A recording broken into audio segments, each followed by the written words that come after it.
you guys do here at the Columbus House? Okay, so Columbus House is a nonprofit organization. We have, we serve about 3,000 people per year.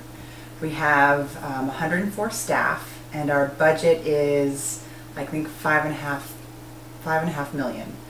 We just had a conversation about this an hour ago. So, and we primarily only, our services are only in New Haven, so we're not in West Haven or Hamden, primarily only in New Haven. Okay.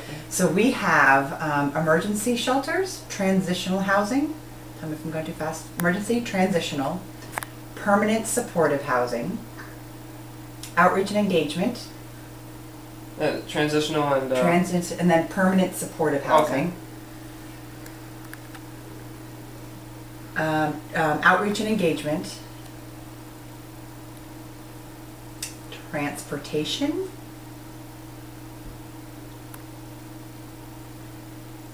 peer services, and employment supports. Thinking that's the list. So, kind of, so what are the differences are of those? So right here at this Columbus House is emergency services and transitional. Some of our transitional. So what typically happens is men and women.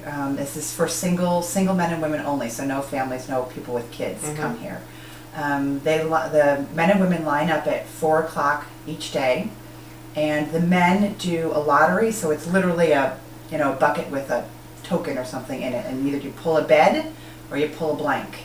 If you pull a bed, that means you get an emergency bed, and there's no charge for emergency beds. And I will find out how many. I think we have 15 emergency beds. If you pull a blank, right now we transfer you to Emmanuel Baptist, which is on the other side of town, or our overflow shelter. For the most part, and we have been over census for the past couple months, both at our overflow. The overflow, the single men's shelter, has 75 beds. We're typically up at 110. So those are for the winter months. As of May 29th, May 29th, the overflow will be closing. So what happens in the summer months, spring and summer months, is if a man pulls a blank, they either go to Emmanuel or they don't have a place to stay. So those are some pretty hard discussions with people. We always take in women. So when they do the lottery, it's either getting a bed or a cot. So, but we'll always take in women. Women always get a bed? Yep, women always get a bed. And we're always over census with the number of beds because we go on cots. So most people need to be in. So if someone shows up like at 10 o'clock at night, there'll be no beds for men. But if it's a woman who shows up at 10 o'clock at night and say she is high or using or something like that, we'll probably refer her to call an ambulance for detox.